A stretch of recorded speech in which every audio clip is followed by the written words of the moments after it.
Hello and welcome to this next edition of the Mixing Light office hours. Happened to take place on a Sunday late afternoon here, New York City time. A little bit unusual for us to hold a office hours on a weekend, but our wonderful Katie Hinsen, contributor and post-production person extraordinaire, this is her time that was available for us in the immediate future. You're in New Zealand, aren't you, Katie? I am. I'm on vacation. That's how come I'm able to be available. Yeah, that's right. When we emailed back and forth, you're like, actually, it'll be way easier for me to schedule time now than when I'm back in the States. So we're Yeah, accommodating her, and so it's Monday morning where you are on a blustery, wintry kind of it's cold. almost spring day. Yeah, is it cold? It's Yeah, cold, sorry but about it's really beautiful. So I am. Here we go. I'm in rural New that. Zealand. Yeah, there you go. Refreshing, renewing the spirit and the That's soul. right. That's right. Yes. That's excellent. And so today we're here to talk about a couple different things, including, we've got some intrepid people who've shown up, some members. Thank you all for showing up on a Sunday. And feel free, like this is a great time for us to just have a roundtable discussion.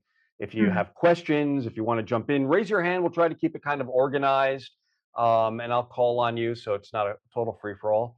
And but we want you to participate.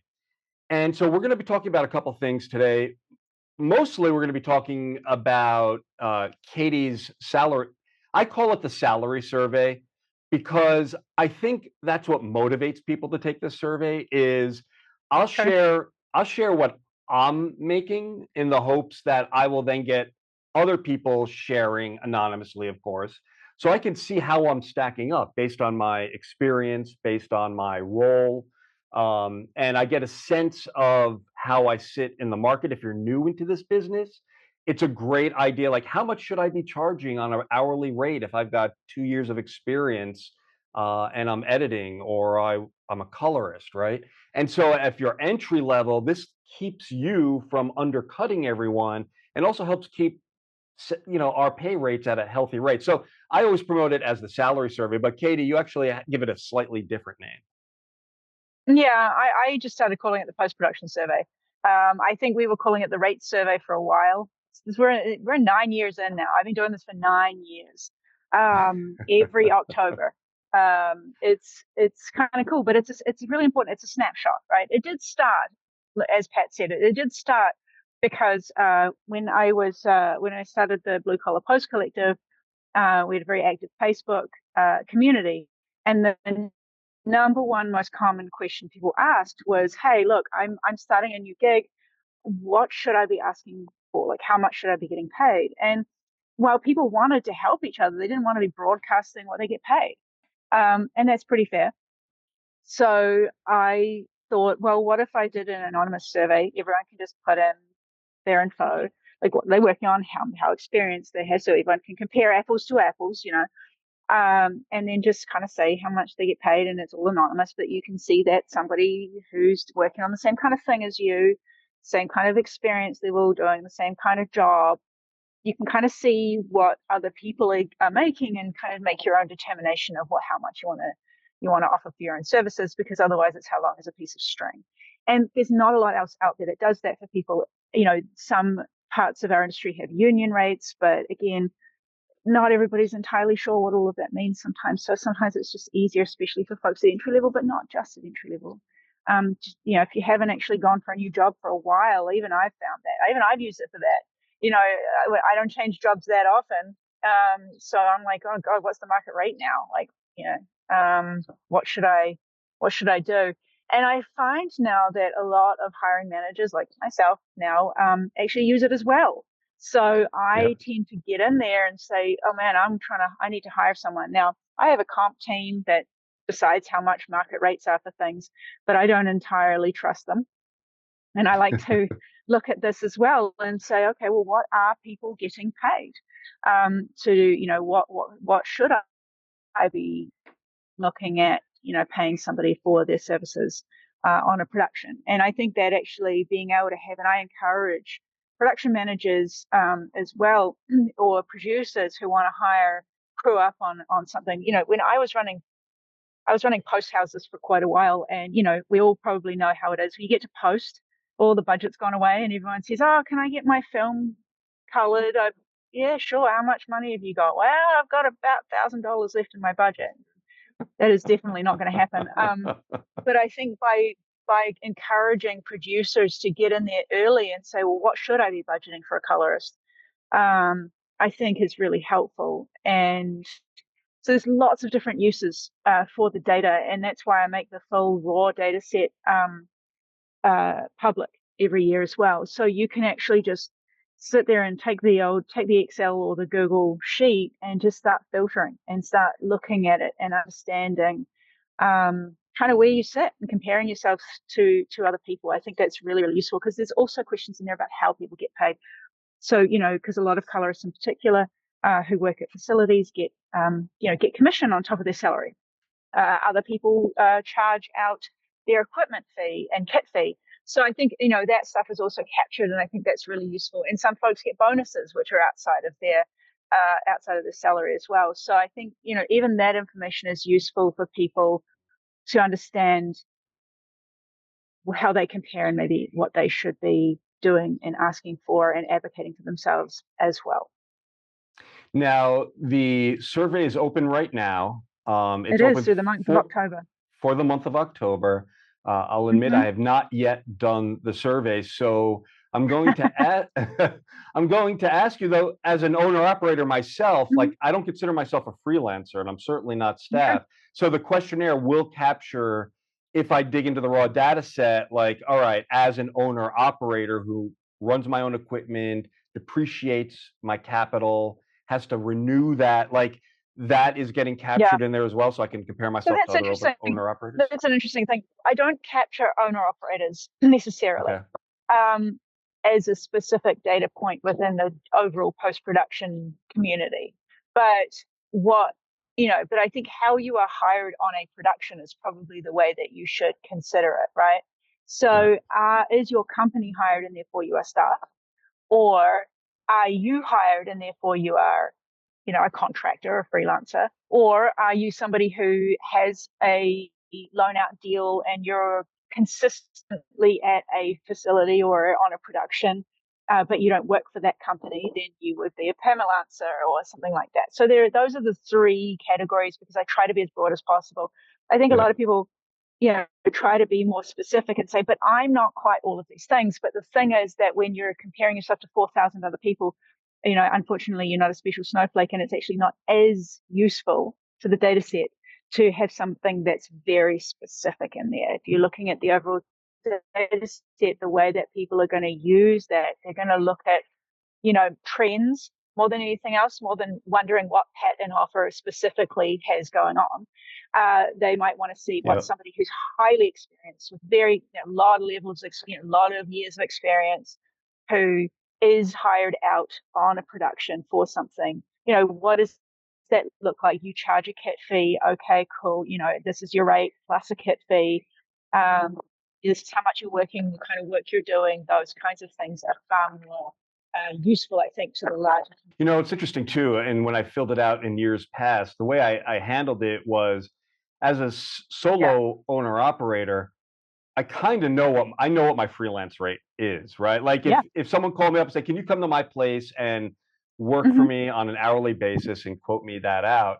Like, I know what that hourly rate is, right? Sure. I will tell you that I also know that it hasn't changed in 10 years, right? So even with all the inflation going on, like, my base freelance hourly rate is static, and has been. In fact, when I look at editors, I was a freelance editor before I was a freelance colorist, and that rate, when I look at what freelancer editors are making now, that hasn't changed in 15, 20 years.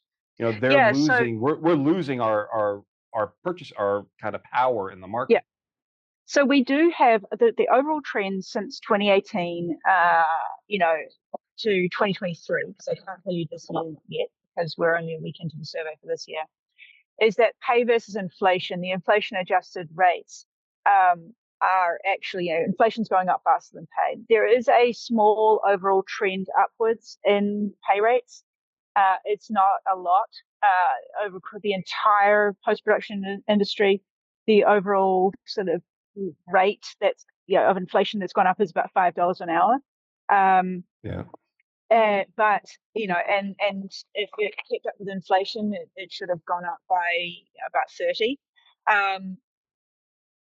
So I did all of that. That's the analysis that I do every year. So we have the raw data set that goes into the survey, and everybody can use that and look at their own, themselves. But I also do this full analysis and put out a report every year. And again, on the website for all of this on postproductiondata.com are all the reports. And last year's report, I actually looked at pay versus inflation. And funnily enough, the only time it actually was equal was 2020, which was interesting. I think the thing that changed in 2020 was that fewer people were working, and only people who, probably were at a certain level were working. So that's probably why the pay versus inflation actually kissed each other a little bit that year.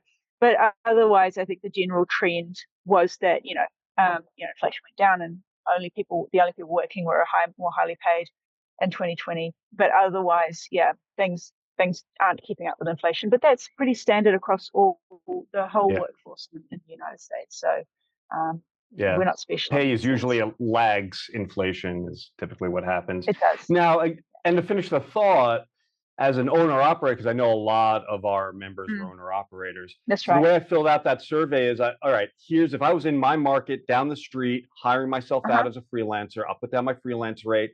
But then if you're going to hire me in my room in this space right here, I know what that kit fee is.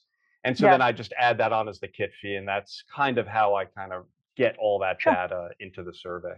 I was going to say, people make their best guess at how they should fill it out. And I think that generally the way and that's how we tend to capture how different groups work, because different groups then tend to have consistency in some way. So there are groups that just always have a kit fee that's kind of put into their rates. So they do tend to just add that. Some don't, and that's just generally quite consistent. So there is a thing that says that in addition there is kit fee, but that's cool. So we have you're showing it now. I see you're showing last year's report. That's cool. Yeah, and so you've got it, you've got a lot of, because this has been in the news for the past 4 years. And I think this type of data here, in terms of race, in terms of gender, that's all kind of new additions. I think you probably started picking that up about 4 years ago or so, 5 years ago. I've been doing that. I've been doing that since about 2017 or 2018. Okay. All right. So you were on that early. And and then there's also by location, and I love the breakdown here of the various crafts that you're capturing. Yeah, I think it's important because I think there is a big difference, obviously, between whether you're in one of the major, the New York or LA versus the rest of the country. But I think it's really important for folks to see what the difference is, because one of the cool things that I saw was the change in how much that matters, whether or not you need to move to LA to have a career. And I think that was something that we really saw change. And you can see there, how location affects pay, that in 2020, it really didn't matter where you were. And as you can see, kind of going back to the office 2022, but then 2023, the strikes happened. And suddenly, again, it didn't matter so much. So I think I'm really interested to see how those trends continue. Tony's got his hand up. Oh, Tony. Yeah, come on up, Tony. Sorry, Katie, first of all, I want to thank you profusely. You are my post-production superhero. Thank you. You are just stellar. And let me tell you why. I was in an interesting situation where a good friend of mine, his daughter is considering entering the post-production industry. And I didn't want to discourage them, given the situation the way it is right now here in the States, particularly I'm in Los Angeles. And I said, if I could only provide some, what I call intel, some intelligence, some reports that would give them an understanding of like, what is the past been and what is the future is. And your report was it, Katie. And I felt, that's awesome. I felt that I could empower his child I don't want to tell them, don't even consider this. It's not worthwhile. I said, give them the intel, let them assess it, and let them make a decision as to what's best for their future. The girl is, I think, 16 or 17, and I said, and so I'm constantly sending articles that I found about this, but yours was so comprehensive. Anyway, I want to thank you again, because I think together we made a difference in some young person's life, knowing what they're going to do with their career. So thank you again. Oh, that's really cool, Tony. And thank you. I think it's so important to be able to, help, really help folks coming into the industry. I think there are a lot of young people today who are really worried, especially with all the headlines about AI and the end of creative careers and all that sort of thing. And I think it's really cool for us to be able to, those of us who are professionals who have made a career, to be able to really speak to those thinking about a career in our industry, with with with all of the information that we have, as well as the anecdata we have from our own experience, so just to be able to help them and encourage them. And one of the things that I always like to say is that where you or I or any of us started or thought we were going to be when we were 16 is not where we've ended up for most of us. And I was pretty sure I knew exactly what I wanted at that age. I was that kind of kid. But there's so many roles in this industry that you don't even know exist until you get there, and roles that didn't exist when I started that exist now. And so I think it's really cool, Tony, that you were able to provide that information, and have that, and have that information to be able to provide, especially for the parents, I think, just so that they can make that decision, because I think it's a great place. I think this industry is a great place for everybody.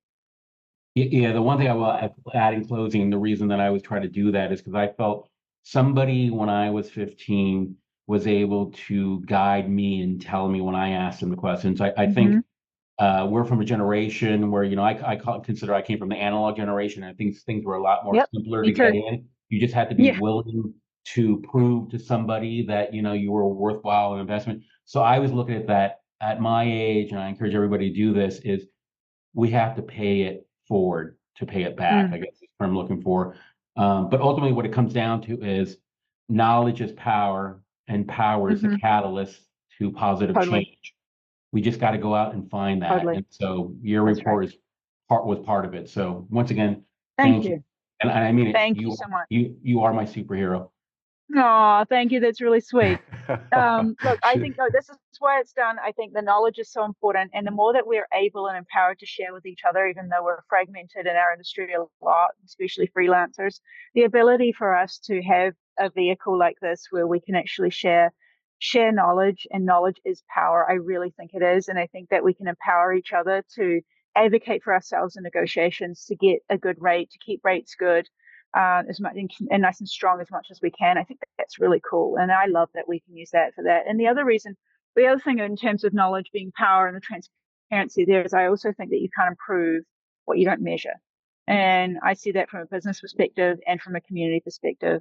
And the reason why I do the analysis and put the information out there about where we can do better in terms of gender pay gaps, racial pay gaps, things like that, is because I think that a lot of these things are done the easy way. I think people look at encouraging people into the industry and not thinking about and not actually acknowledging where exactly we can target those efforts to make more meaningful impact. So one of the things that I like to show with my data analysis is, hey, look, here's somewhere where we actually need to target and maybe put more energy into making things more fair and equitable and encouraging people. And so that's something as well I think is worth looking at and exploring. So Pat's gonna ask a question for Jamie. All right. I'm not sure I'm going to be able to fully represent what Jamie's asking here, but I'll give it a shot. So because it gets a little complicated. So Jamie asks, I'm experimenting with dropping my day rate for one client on the basis that I get more of a pro rata part-time salary rather than my freelance day rate. If I say X dollars or X pounds per day times 4 days per week times 4 weeks per month times 11 months in a year, then I'm happy it's a competitive salary. But if I take my pro rata halftime, but it ends up being kind of ad hoc bookings, then my pound, that X, the dollars per hour is way lower than a competitive freelance day rate. Do these calculations seem a reasonable guide? Any thoughts? Maybe Katie, maybe you want to restate that and then see if you can answer it. Yeah, I kind of get what you're saying, and it's something that a lot of people had to try and calculate. And I strongly suggest that you actually look at those calculations, probably a little bit more deeply. So what you're essentially saying is that if you lower your rate for this one client, you'll get more consistent work from them. And more consistent work, you know that there's more that you can kind of, assume you're going to get. And therefore you can kind of predict a little bit more of your income. And if you do that prediction of what you assume will continue because you've lowered your rate, then it turns out to be a reasonable salary. However, if you were to, and the risk that you're taking there is that it is not going to be that consistent, and you've gone and lowered your rate for something that's not consistent, and then that kind of sucks. I'm assuming that's the summary of what you're asking, Jamie, and I think that that's probably a really good thing for this group as a roundtable to talk about. Now, I've given a lot of colorists are my specialty in terms of business advice. I think a lot of colorists have gone from being, gone from being staff to being, there we go, have gone to be from being staff to being these, solopreneurs. And it's a trend that we've seen over the last couple of decades. And like one of the things about that I learned when I went and studied business from being just in post-production, was a lot of people who start up businesses are not people who come from a business background, but who come from being whatever they are. And, I say, bakers start a bakery because they like to bake, not because they like business. And the same goes for colorists.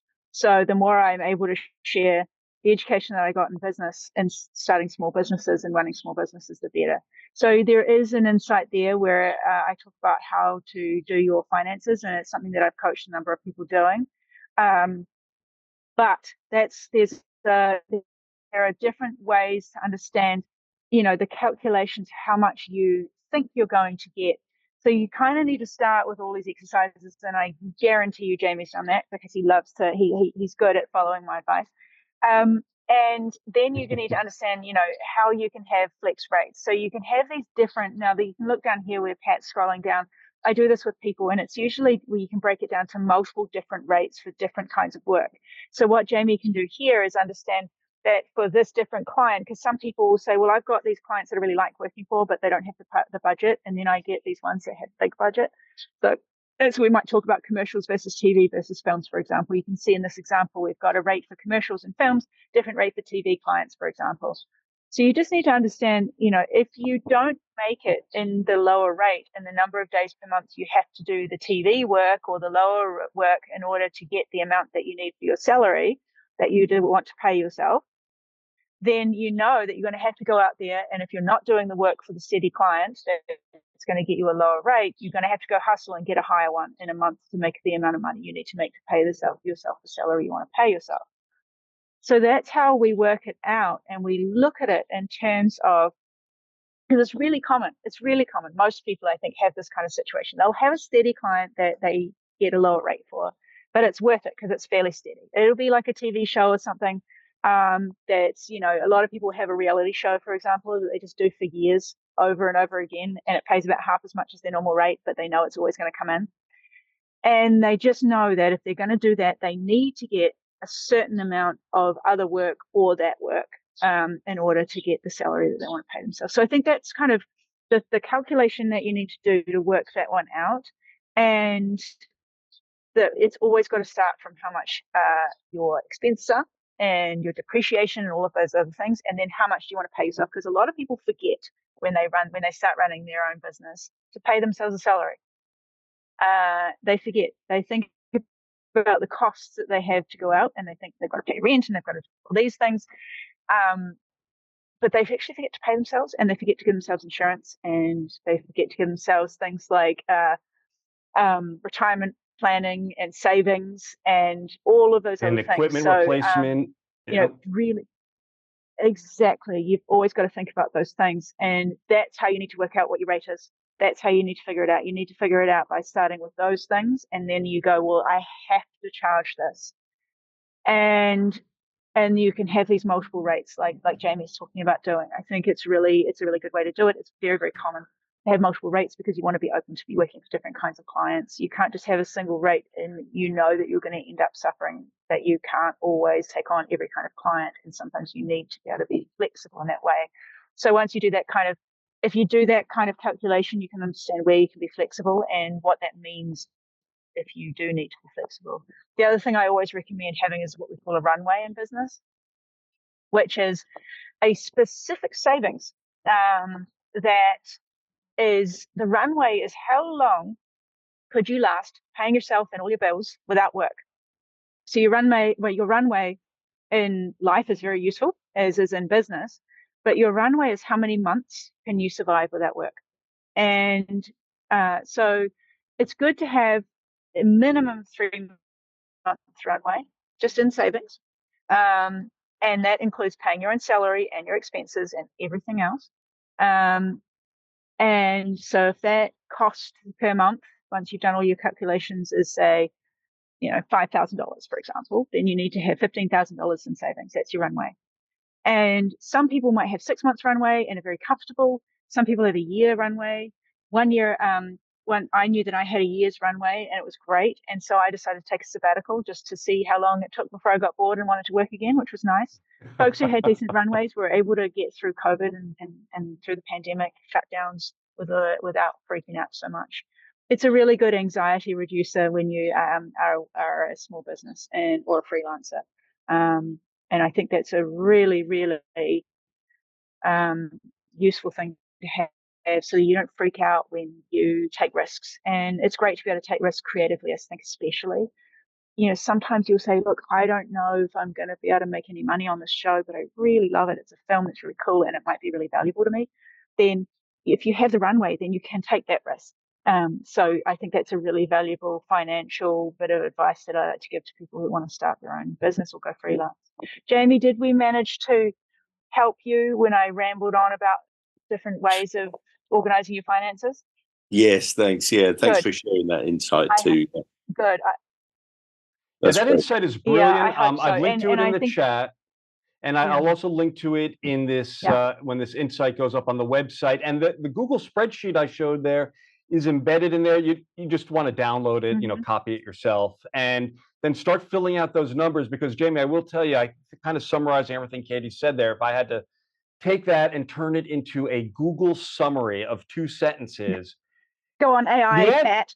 I'm going to go AI on you. So Chat Pat says that no, you should not take that hourly rate and multiply it times 4 weeks, times 5 days a week, times 52 weeks a year, because you are not going to be working that much, and you will be kidding yourself. You'll end up way short. You need to make it. It needs to reasonably reflect the reality of your situation, and that Google spreadsheet will get you there. But it will also allow you to take that risk that you need to take, because that is completely normal that you need to take those lower paid jobs to have the certainty of more work. But you need to understand what that means, that if you've got a rate that's going to allow you, if you work that many days in the year, to be just fine.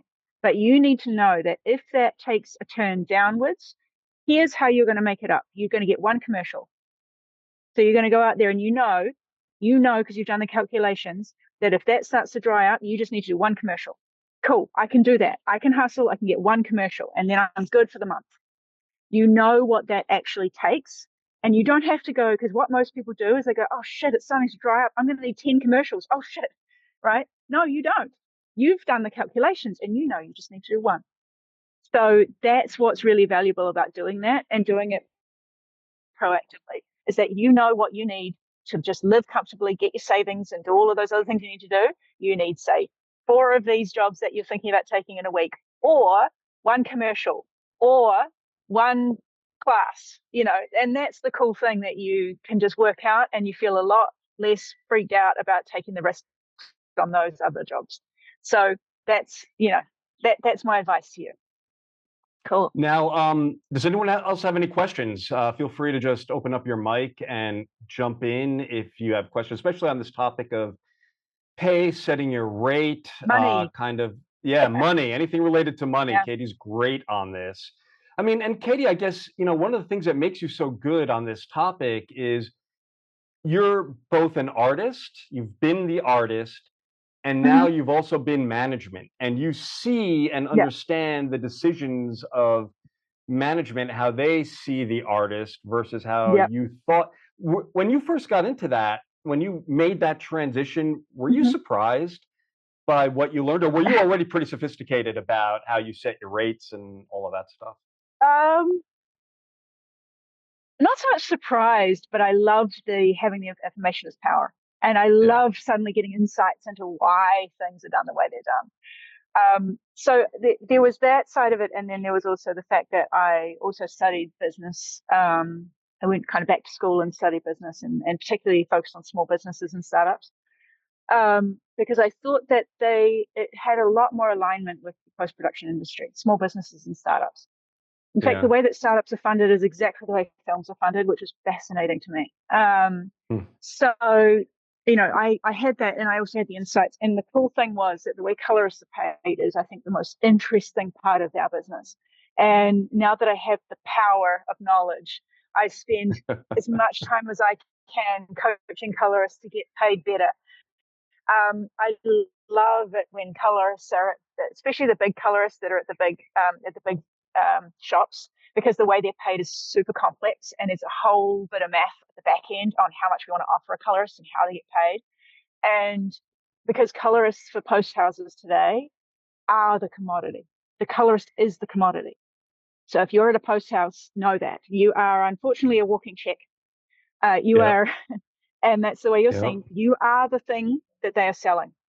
And so it's really interesting to frame it that way and to understand how colorists in those situations, once you have a certain amount of billing in a year, you become the commodity. And it's a different way that you get paid. And knowing that and being able to say I go out to colorists now and I say, you actually are at a point in your career where you can start getting paid this way. And that's why there are these colorists in Hollywood that get paid the stupid amount of money. There's a different way that they're paid. It's a totally different economics. And so I love to go to these people and say, you're actually good enough for this. You are. And if they're not paying you this way, you need to start to ask them to pay you that way.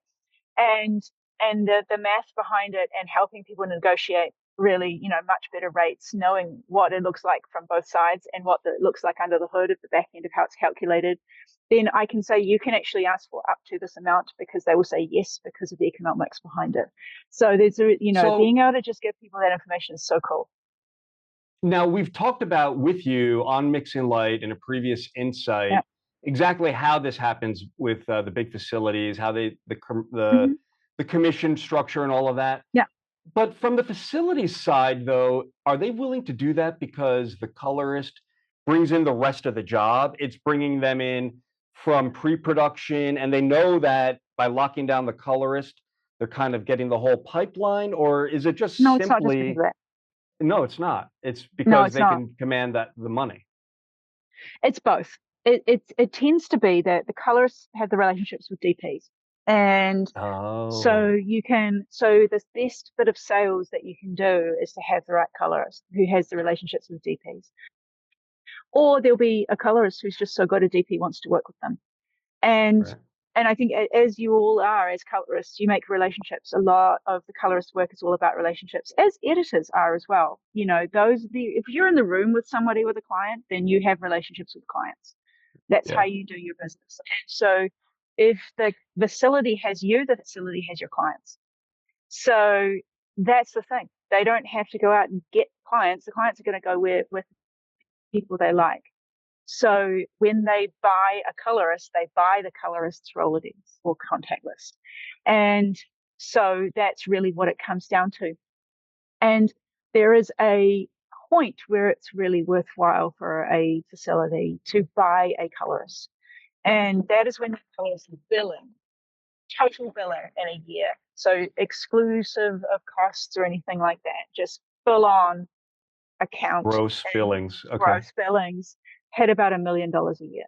So Right. now that sounds like a lot of money, because not everyone's making $1 million a year, but neither are they. Yeah.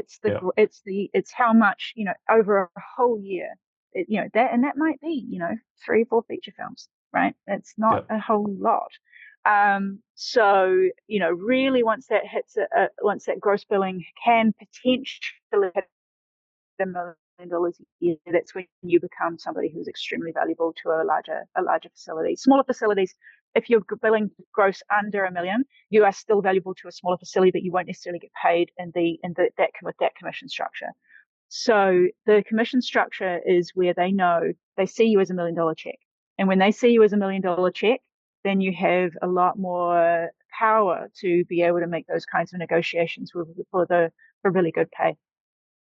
Now, I noticed in the last 2023, I think it was a 2023 pay survey or survey, there was a differentiation between the type of work you did. So when you were doing commercials versus long form versus serial television, there were some pretty significant, especially for commercials, right? When you're working on commercials, you get paid a lot more. Do you find that within that pay structure, if that's what you're aspiring to be able to make that kind of money and really give up what you need to give up in your life to fit into that system, right? Do those colorists, are they like focused on making sure they have a lot of commercial DPs, or is it like anybody in any one of those slots can fit into these big post houses and start working off a commission? Or do you really need to focus? Yeah. No, anybody can. And I think everybody, when they get to a certain level in their career, starts to focus on a certain kind of client. You just get really good at certain thing. You really enjoy doing a certain kind of thing. There are some people who just really freaking love doing commercials and music videos, and it's their specialty and it's what they really love doing, and they're really good at it. And so if a post house that wants to do or does a lot of high-end commercials will come and invite you to come in and work for them, for example. So, when I was, developing post houses that wanted to get into Super Bowl commercials, you go find the colorist that does Super Bowl commercials. And if you are doing feature films, there are also indies versus there are colorists that make massive amounts of money doing indies. That's their thing. And then there are the ones that do, the big Hollywood tent poles. Then there are actually ones who do really good high-end television. They tend to be more technical. People like Rory Gordon, who is a color scientist and colorist.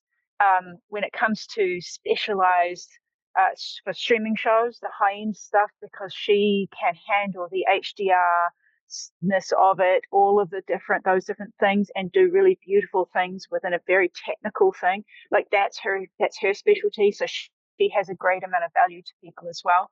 So it really depends. Everybody specializes in something and has their niche. We all do as we mature in our careers. So there is a place for everybody at the high end. There really is. Even in reality shows, there's a place for everybody at the high end of everything. Where there's money, there's a place for people at that end of where the money is. And I think it's really about what you enjoy, because what you enjoy, you'll get good at. So I think what I'm hearing from you then is, as you're developing your career, focus on relationships, find the DP you like to work with, and then work with that DP to keep coming back. As they grow, you grow, and then have a couple of those, and then while doing that, figure out what it is you love to do, and it might be a mix of everything. It might be a subspecialty, and then just keep going down that path. And all of those things are valuable to post houses, to the high-end post houses. It is important to have a mix of colorists so that you get a mix of clients, and so that you don't put all your eggs in one basket. And that includes colorists that are really awesome at doing lots of different things, and colorists that are really awesome at doing one thing. There are colorists who are just known as one director's colorist, but that director only does $100 million films. And there are colorists who are just known as, you can throw anything at them and they'll be amazing at it. And that's also important, because just like I was saying to Jamie before, you have to have that, you have to understand the economics of variation and what you do as well. And I'm guessing this also applies to editors, VFX artists, audio mixers, people like that, right? Oh, yeah. It does for the most part. Yeah, I think there's a place at the high end for everybody. Even folks that whose careers have changed, there's always a place for the high end of everything. So, I like to remind people that I started out as an online editor in the 90s when they were the rock stars because they weren't colorists. And online editors Yeah, were where love the that. money was, right? Yeah, yeah, And then the industry changed because of technology, funnily enough. Doesn't that sound familiar right now? yeah, And it essentially wiped online editors off the map. And it became a fairly low end job in many cases. And so online editors went off and did different things. But a small number of people stayed online editors and sat at the top end of the market. yeah. There's always a place for that bespoke, very highly skilled stuff. That's what I ended up keeping on doing. Actually, Jamie was one of them as well. Jamie and I both, continued at that high end of being online editors, of the few that continued for many more years, and were able to make a decent living that way and continue to be the rock stars. The online editors, so cool, right? But but the thing is that there is always a place for that as well. It will continue. There's just less of it. And so I think it's important to remember, especially as there's a lot of uncertainty now about change because of technology. The job you do today may not continue to be the same, but we're also not going to be the same person, and you're not going to enjoy doing the same things. And technology changes, and the world changes, and everything changes. And we're always going to evolve. Yeah, I mean, I also, those of us who grew up in this business in the 90s, and I started in this business in late 89. In fact, Ken Sorolik on the call, he and I started, it was our first job in Manhattan, Northeast Video, I think it was 1989. And Cool. we both, in our own ways, we followed different paths, became online Yeah. editors. And it was really actually a pretty straightforward transition into colorist, because the pitch was, I know what makes pictures look great, right? I've been delivering straight to broadcast for a decade.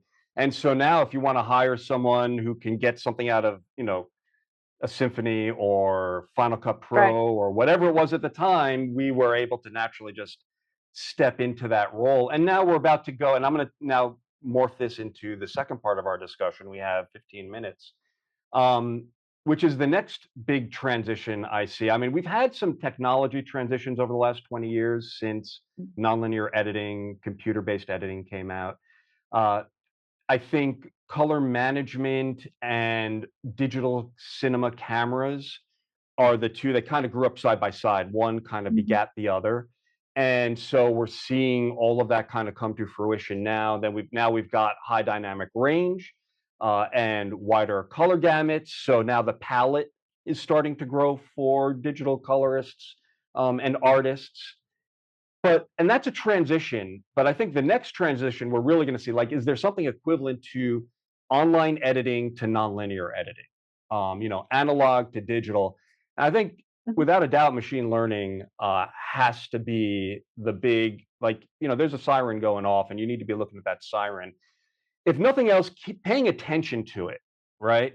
I'm not saying that you right now need to become a prompt engineer for some whatever, None of us right? will. Yeah, No. exactly. That's not what I'm saying needs to happen. But Katie, No. you've been around this. You've written for Mixing Light on this several times. Right now, October 2024, where do you see this happening? And then kind of in your mind, if you can hook that into like the post-production survey and how you think it's impacting those trends, or what we should be looking for maybe in this year's survey. Sure.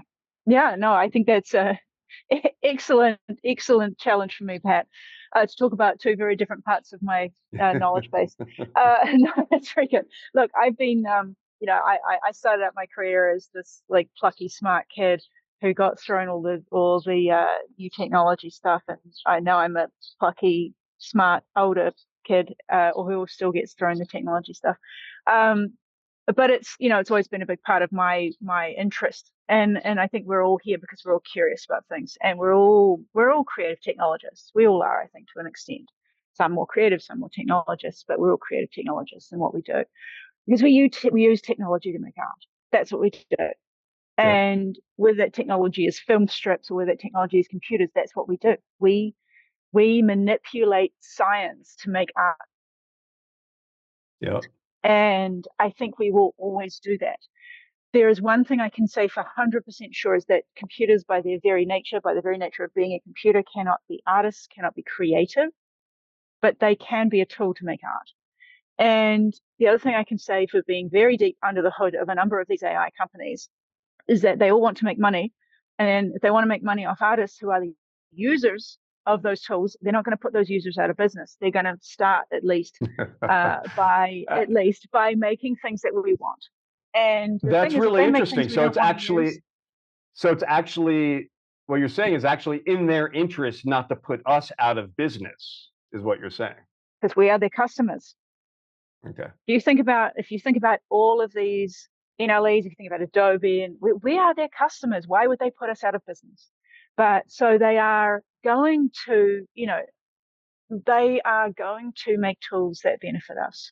Right. Now, obviously, that doesn't mean like any technology. No technology is neither inherently good nor bad. It is what you do with it. And people are always going to do good things and bad things with technology. We know that. We've seen that. Look at the internet. I mean, is it inherently good or inherently bad? It is neither, but people do good and bad things with the internet. So it's going to be the same with AI, machine learning, and all the things that come out of it. Cognitive computing, whatever else. It's going to be good. It's going to be people that do good things and people that do bad things. It's already the case. Yeah. Yeah. So it's what we do with it. And certainly these companies are going to make tools for us that they want us to buy. So they're going to make tools that are really useful to us. And they're engaging a lot with the creative community to see what it is that we actually give a shit about wanting to buy. And if they're saying, oh, we're going to do something that colorists never have to be colorists anymore, everyone's going to go, but I like being a colorist. Why would I not want to be a colorist? I don't want to buy that. But in And then theory, they say, we've got though, this tool that's going to make it. but the pushback on No, that, but is, well, I'm a producer and I don't want to pay the colorist because they make so much money that they actually make commission off of what I'm Yep, paying the big totally, post house, totally, right? absolutely. Yeah. So I can speak to that too. And that's something that I've looked at a lot because that's something I tend to look about 10 years into the future. So about for the last 10 years, I've been looking into that. So it's just like everything else. When producers got their hands on Final Cut Pro, did we stop having editors? Producers were able to. Producers were able the discussion at to the edit. time was, we'll be able to get it done in half the time. And what really ended up happening is you just cut twice as many versions. That's all that happened. That's right. So I think what happens is that there is going to be a lot of auto color correct. There already is, right? There's a whole lot of auto grade my shit, right? But the audience knows the difference between the good stuff and the bad stuff. They can see it. Yeah. And there's always going to be a place for the beautiful and the bespoke, and there's always going to be a place for autocorrect. And there is now, and there has been for a while, and it's going to continue like that. So we're not going to have a producer of a major feature film or even a small feature film doing an autocorrect. They're always going to want, shove a LUT on it is not new. And there's not much that AI can do that's going to be any more or less touching your world than those things touch now. So, those things that exist now, LUTs and autocorrect and filters and things like that, how much do they really affect your world? Probably very little. So really, there's not a lot else beyond that is going to be used by those same people that's going to say, make it look like a Michael Bay film. Well, they're doing that today. It's just going to be easier for them to do that. But yeah, it's true. I mean, it's like, I want the Michael Bay LUT, right? Or they see a commercial. Can I get the LUT for that commercial? It's like, so now they don't even have to try actually how that happened. Yeah, that's exactly. Right. And now it's just, they're just going to make it easier for that, because there's always going to be that stuff at the low end, always. So when it comes to when tools get better and they can, I don't know, edit themselves a commercial, they're still going to edit themselves a commercial with just whatever crap they do today is similar. But it's the very different market to the professional market. And it just means that a lot of non-professionals are going to be able to do stuff, and they're going to be able to do stuff that looks vaguely okay, that emulates a professional look. But the audiences can tell. We can always tell, And there is going to be, I think, I've said this for a long time now, I think that the audiences, especially when these technologies start to impact people, the middle class, everyday people, they're going to start also seeing the value in the handmade stuff. They're going to start seeing, because it's the same as what happened when people were able to stream media for free. Suddenly there was a difference between the stuff you had to pay for. There was a bigger value on the stuff you had to pay for than the stuff you could get for free. So as people start seeing that there is less value in stuff that is generated by AI because they can just do it for free, you're going to see that there's more value on the stuff that is generated by people and that is very human done. I've predicted for a long time, I think there'll be a rise in this bespoke aesthetic and bespoke value on things that are bespoke. I think there'll be additional value placed on things for people where people feel like there's something that reminds them of a time when everything was done by hand. We don't know what that's going to look like, but there's probably going to be a version of the newspaper, the radio. I think we see podcasts reminds people of listening to the radio. I think there's going to be versions of these things that people put value on and pay for, because they stop putting value on things that they perceive as having low value because it's created by a computer. So when all commercials start looking the same because they're all computer generated, people are going to go, well, that's kind of dumb, and we know that they did it for free. They're going to put real value on the stuff that looks like it was done by a human. So true creativity is going to start having greater value. In the same way as people are starting to see that there's greater value in the human touch in things like healthcare and childcare and schooling and teaching and all of those things, I think it's going to happen the same in the creative arts. And the audiences are going to start demanding the stuff that is more creative and not looking the same as everything else. And the weird, which is why we're here, right? We love it because we're all a bit weird. But I think the weird stuff is what really shows that it's done by a human and not by a computer, because it's not the same as everything else. And you can already see it even in the box office. The tent poles are starting to get less. They're called superhero fatigue. What that really means is that it starts to feel a bit the same because people aren't taking risks. In terms of, and what we're starting to see is that people are really paying money to go to the movies to see something weird. And those are the movies that are something they weren't expecting. Yeah, they want to be surprised. Yeah. And those are the little indies that are getting the Oscars. That's what's getting the Oscars now. Yep. Yeah. I also think with the rise of machine learning and machine learning technology, a couple things. One is, I think what we're running into is that the easy 80% in terms of what machine learning can accomplish has been accomplished. And now we're at that top 20% where we want to take it to that next level, where we really want it to do actual work that kind of replicates what a human would do.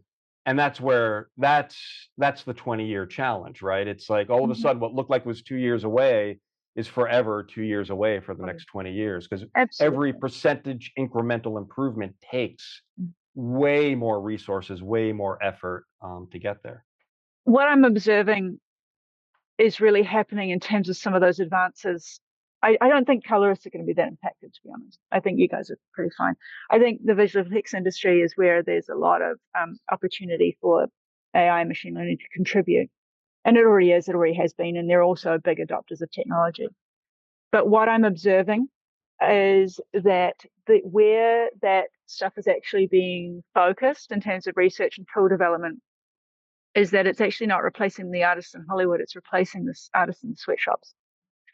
And we all know, I'm very honest and very transparent about this. I think we all know the unspoken secret about visual effects is that a large portion of visual effects work is done in sweatshops. It's done in third world countries, in actual literal sweatshops and sweatshop labor. And I think there's a really interesting moral discussion to be had, and that's probably another insight at some point, around what is the real moral choice? Is it keeping people in sweatshops, or is it displacing them with AI? Now, right now it's both, because AI is the joke in the AI community is that it stands for absent Indians, because it's also generally done. I hadn't heard that. Mechanical Turks. Most of AI is actually a bit of a smokescreen anyway.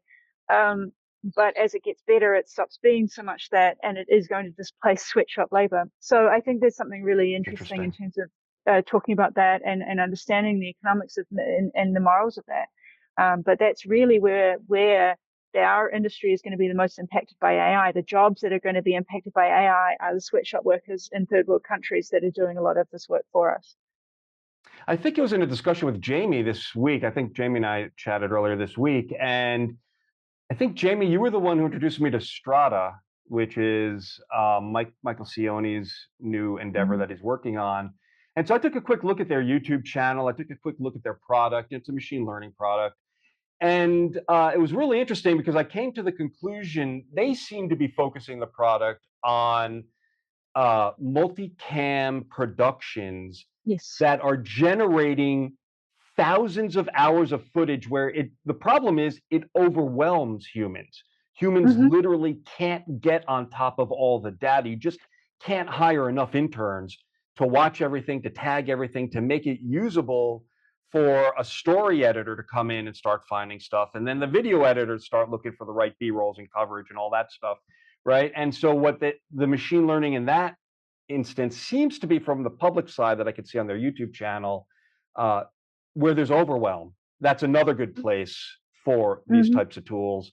Although I got to say, I wouldn't mind some, AI normalization and maybe some AI shot matching. I'm not Oh, that sure, exists. Tony. Yeah, Yeah, that stuff exists as well. Yeah, but is Tony, it good? I what don't do you know. think? Tony, jump right in here. I just want to add one thing that I learned early in my freelance career, and I think this will be may apply to those working at boutique facilities or your own operator, and to some extent to, if you're working at company three or whatever. But I think early on, what I learned when I was working as an online editor back in the 90s is when I would ask a client, why do you want to work with me? And the client told me, well, 30% of what you bring to the table is your technical execution. How fast are you? Okay. How quick can you get this job done? But 70% is personality. The That's reason they right. Yeah, want it's human relations. exactly Yeah, that's right. the reason they wanted to work with me over the senior day editor was because he was a little anal and he wouldn't want to put in overtime. And at 5 o'clock, he's like, I'm out of here, Yeah, right? And yeah. I was accommodating to say, I love working with you. I want to invest in this project. Now working as a colorist, when I play down the shows that I work on, I take note of the names of the people so that when I refer to them, instead of saying, oh, you want to go to the shot of the person wearing that funky tie? No, you want to go to Joe blah blah blah, right? Who That's is cool. this or whatever. That's cool. It shows to the client that I am invested in the project, that I actually know the characters who are whatever Yeah. it might be, the documentary or feature film or whatever it might be. But that too, I think, is very important, because in the end, when you look at why does the client want to work with you, the question you got to ask her is, well, what is the value added we bring to the client? Is it a Mm. combination of your personality, your technical and creative skills, and is it a willingness to accommodate their own creative and technical needs? The best comment I got from a client recently is they wrote and said, Tony was very accommodating. He was more Mm. than willing to do the little things that, went out of his way. And part of it was because they wanted me to re-edit some of the stuff in the timeline. And usually as a colorist, it's like, no, the picture's locked. I can't do that. No, But I'm like, right. this is no big deal. And they even said to me, you can do that in Resolve. I said, oh yeah, it's got a little edit page and I can go in there and change stuff around. And the way I look at it, it's like, maybe someone else in a higher position would have said, nope, that's getting kicked back to the colorist assistant or the conform artist or whatever it is. But the way I look at it is, I'm here right now. I have the God-given skill sets to do this. Why would I not do it? You know, Mm. but when I think she, Tony, what you're saying, I think what you're describing is, I like to call it a partnership. I think some people yes, see it as a relationship of power, and that you are a servant or you are a master, essentially, to your client, and you can be one of either or both. But rather, I think the people who build the best relationships and have the most success in building those relationships are those who treat it as a partnership. And if you truly treat it as a partnership, and you go in there and set those expectations and lay it that way, that this is a partnership between artists and artists, you end up just getting so much amazing feedback, and you end up building those kind of relationships that you can help each other's careers grow, which is really cool. exactly. And I think, Yeah. and Tony, I'm gonna wrap us up here because we are at our hour, and Katie is on vacation. This is a perfect place to wrap up, with Katie on vacation. So Katie, I know it's chilly there, so kick on that fireplace, Yes. warm up your hands, and thank you very much for carving time out for us. I I'm ask all sure. of you one thing, please, please, if you have not taken the survey, take it, Pat. Yes. And please do me one favor and make sure that the important thing is we make sure people know about it. So please, encourage your networks, your friends, your colleagues, anybody who is in post production, should be taking the survey. It's pretty quick. Every year there are bonus questions that are relevant to what is happening in what is important to people this year. And this year is no different. We have new bonus question for this year based on some of the big conversations, I like to keep it a secret, so it makes you go out there and actually do the survey. The things that are really in the conversation, they're in every conversation, and those things we measure in the bonus questions. I think that's interesting because people want to know what everybody else thinks, and that's really what this is. This is a community building exercise. This is making our industry a better place, and it takes you 2 minutes. You can contribute as well. So I put the link up in the chat. Postproductiondata.com is where you'll get all of the information from every other year, every report, and the link to the survey is there. You can click right through and take the survey and then explore some of the other data. Yeah, absolutely. 100%. We'll have the links on the website. MixingLight will be sending out emails to its email database, reminding people to do this. And I'll probably take a snippet of this conversation and maybe do MixingLight's first YouTube short and cool. talking specifically about this and see what happens on that. So who knows, old dog learning new tricks. So thank you, Katie. Thank you, Jamie and Tony and everyone else in the chat today. Thank you for coming out on a Sunday.